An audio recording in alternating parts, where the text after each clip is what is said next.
2026년에 맞이하는 첫 월요일입니다. 오늘 월요일에 잠금해제는 이분과 함께 종목들 열어보도록 할게요. 알파경제 김종효 이사님 나와 계십니다. 이사님 어서 오세요. 네, 안녕하십니까. 네, 이사님 2026년에도 새해 복 많이 받으시고요. 네, 새해 복 많이 받으십시오. 예, 우리 시청자 여러분들께도 복 많이 주시길 바랍니다. 자, 지난 12월 달에 말씀해 주셨던 종목들 저희 리뷰 먼저 좀 진행을 해볼게요. 12월 22일 말씀해 주셨던 LIG 넥스원 최고가 기준 상승률 9.4% 기록을 해주고 있고요. 오늘 장에서도 흐름이 상당히 좋습니다. 지금 구간에서의 대응 궁금하고요. 12월 29일 말씀해 주셨던 스튜디오 드래곤은 최고가 기준 상승률 13.1% 기록 중입니다. 자, 그런데 오늘 장에서 좀 크게 낙폭이 나오고 있어서 이 두 가지 종목에 대한 대응 방안을 좀 들어보고 싶은데요. 네, 결론은 둘 다 홀딩, 그다음에 조정시 매수 관점 유지하고 있습니다. 일단 스튜디오 드래곤부터 간단히 말씀드리면 중국 이슈 때문에 올랐다 내렸다를 반복하고 있는데요. 이 종목을 말씀드린 건 중국 이슈가 핵심이 아니에요. 마진율이 올라가는 것과 제작 편세 확대 이 두 가지에 대한 기대감이 연초에 나타날 가능성이 높다입니다. 중국은 플러스 알파 요인이지 중국 때문에 올랐다면 그건 오히려 경기 요소라고 봐야 되겠죠. 그래서 만약에 중국 때문에 과열된다 그러면 저는 일찍 팔아도 된다라고 보고 있고 지금 중국 때문에 급등락이 나타나고 있는데 이 이슈는 확정되기 전까지는 우리가 아직 볼 수 없는 이슈니까 이 이슈를 제껴두고도 매력적이냐를 본다면 여전히 매력적이라고 보고 있습니다. 그래서 조정시의 매수 관점 유효하고요. 그다음에 LIG 넥스원 같은 경우에도 마찬가지죠.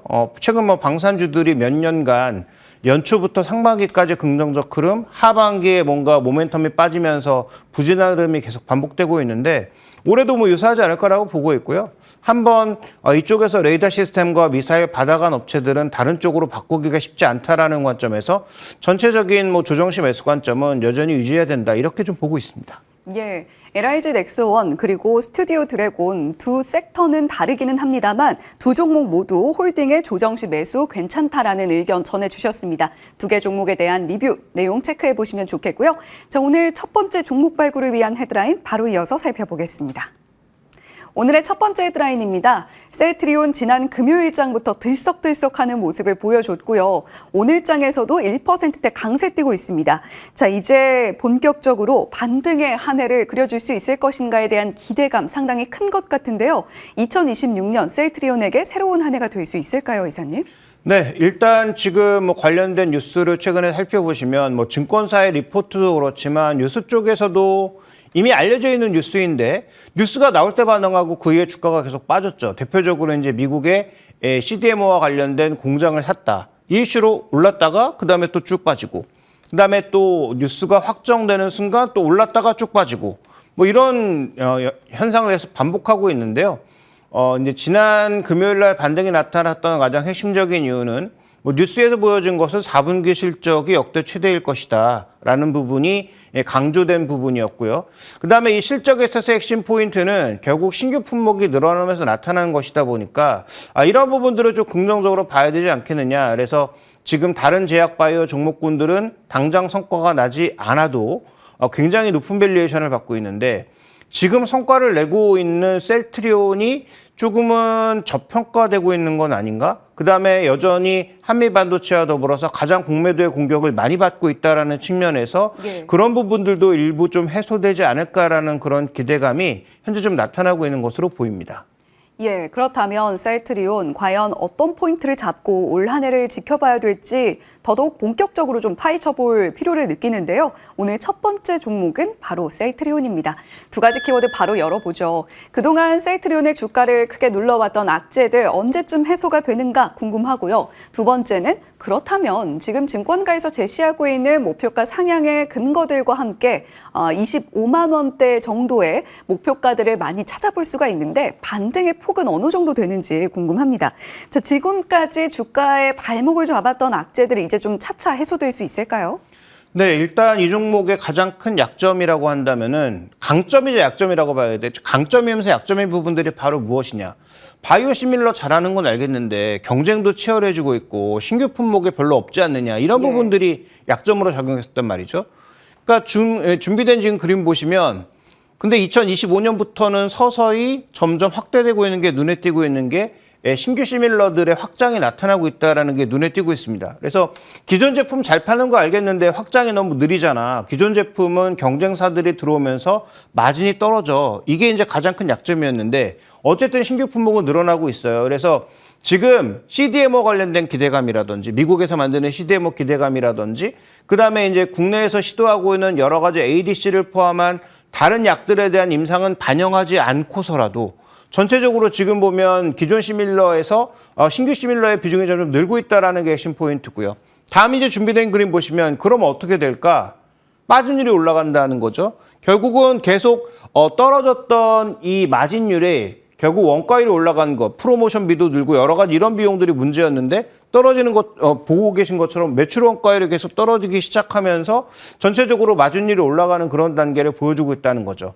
물론 내년에 가서 또 투자가 늘고 하면 일정 부분 변동성이 나타날 수 있습니다만 그 투자가 미래 성장을 위한 투자라면 거기에 대해서는 시장의 긍정적 평가를 할 가능성이 저는 높다라고 보고 있기 때문에 뭐 그런 관점에서 셀트리온에 대해서는 서서히 좀 악재를 줄여가고 있는 구간이 맞다. 이제부터는 성장에 대한 모멘텀도 한번 생각해 볼 때가 되었다. 이렇게 좀 봐야 될 것 같습니다.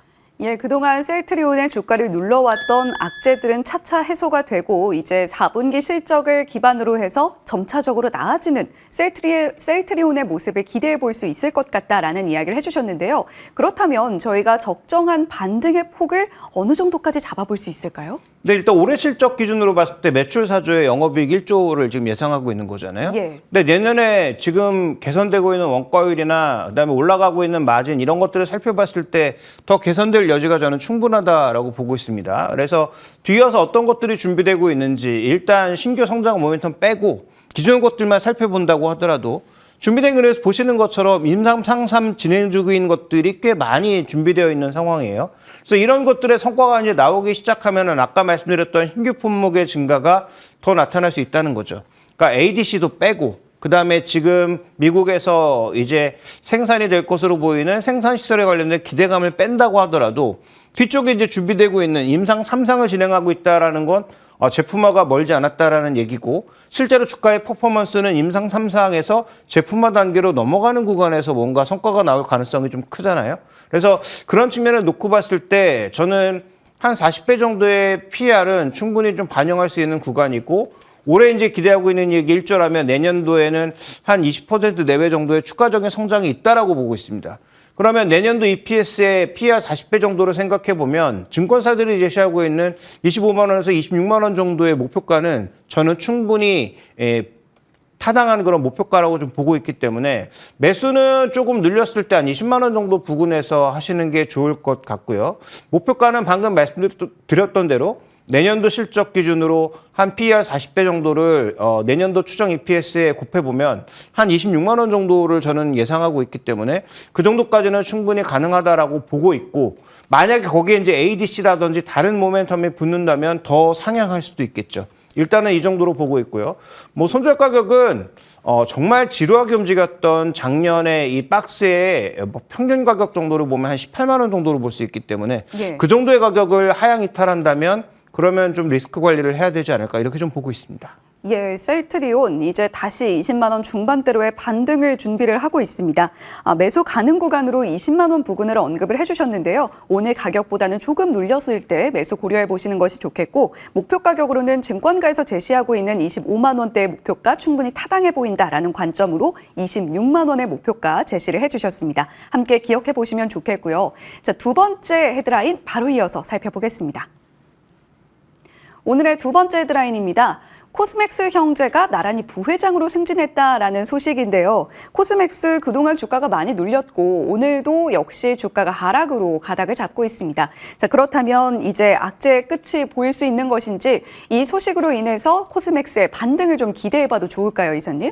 네, 일단 우리가 항상 뭐 키워드, 뭐 키맨 이런 것들 중요하다고 하잖아요. 예. 기업에서 가장 중요한 키맨은 누가 봐도 CEO죠. 그다음에 승계구도 이런 것들이 어떻게 보면 가장 키 이슈라고 봐야 되는데 부회장들이 전면에 나섰다라고 하는 것은 작년이죠. 이제 작년 3분기 그다음에 4분기까지 실적이 별로일 것으로 보이는데 그런 실적이 별로인 부분에서 갑자기 이제 승계구도를 앞두고 부회장 2명으로 승격을 했다라고 하는 것은 무언가 강력한 드라이브를 올해 기대하고 있는 건 아닌가라는 생각을 자연스럽게 해야 되는 거죠. 그게 무엇일지는 저도 모릅니다. 제가 뭐 내부자가 아닌 이상 알 수는 없지만 갑자기 이제 부회장으로 2명이 승격해서 뭔가 본격적인 경쟁을 좀 보여주고 있다라고 하는 것은 코스맥스 그룹 차원에서 올해는 뭔가 드라이브를 걸고 이 승계 구도로 좀 더 구체화시킬 가능성이 높지 않나라는 기대감을 가지고 있는 상황에서 4분기 실적이 또 저점일 가능성이 높기 때문에 그런 이슈들을 조금 더해본다면 올해는 조금 괜찮지 않을까라는 기대를 가져야 될 것 같습니다.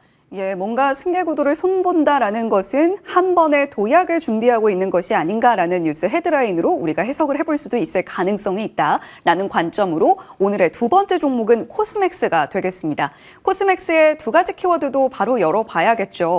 그동안 힘들었던 코스맥스 4분기 실적 전망 짚어보겠고요. 두 번째 키워드는 그렇다면 코스맥스의 적정 밸류에이션은 어떻게 되는가까지 여쭤보겠습니다. 사실 지금 증권가에서는 코스맥스 4분기 실적이 별로일 것이다. 이렇게 또 얘기를 하고 있잖아요. 반전은 없을까요? 근데 이 종목이 방산도 그렇고 뭐 조선도 그렇지만 수주 기반에서 움직이는 또 수출 기반에서 움직이는 종목군들이 대부분 상반기에 기대가 반영되다가 하반기에 실적 나오면서 실적을 채우지 못할 때 주가 조정이 나오는 경우가 많은데요. 그러니까 시기적으로 봤을 때도 지금 주가가 뜰 수 있는 구간이기도 하지만 준비대응에서 보시는 것처럼 지금 2025년도의 이익이 3분기를 기점으로 뚝 떨어진 이런 모습을 나타내고 있다는 거죠. 그러면서 2026년도 약간의 조정이 있었고요. 그러니까 이게 결국 무엇을 의미하느냐. 연초에 잡았던 기대감 때문에 주가는 항상 좋았다가 하반기에는 기대를 채우지 못하면서 떨어지는 게 계속 반복되고 있다는 거죠. 그러니까 타이밍상으로 봤을 때는 4분기에 떨어진 그 실적을 만회할 수 있는 여러 가지 기대감들이 상반기에 반영될 수 있겠다라고 우리가 좀 봐야 되는 것이고 그다음에 4분기 실적이 떨어져서 그동안 주가가 그렇게 지겹도록 못 간 거 아니겠습니까? 그래서 3분기는 어닝 쇼크였고 4분기도 어닝 쇼크를 어느 정도 반영해서 주가가 이미 조정을 받고 있었다 이렇게 봐야 되겠죠. 그다음에 코스맥스는 다 아시는 것처럼 중국 비중이 비교적 높은 회사입니다. 그래서 이번에 이재명 대통령의 중국 성과에 따라서 주가의 변동성이 더 커질 수 있는 종목이기도 하죠. 그러니까 그런 부분들을 고려해서 우리가 접근해야 되지만 여러 가지 모멘텀들을 살펴보면 올해 상반기는 긍정적일 부분들이 조금 더 많지 않을까. 3분기 어닝 쇼크 핵심이 국내에서 생각보다 수주가 덜 나왔다. 그다음에 중국이 여전히 아직도 좋은 수익성을 못 내고 있다. 이런 것들이 반영되면서 나타나는 것이니까 그러면 지금부터는 악재에 대한 우려보다는 기대에 대한 반영을 서서히 좀 고민해야 되는 부분이 아닌가. 저는 그렇게 바라보고 있습니다.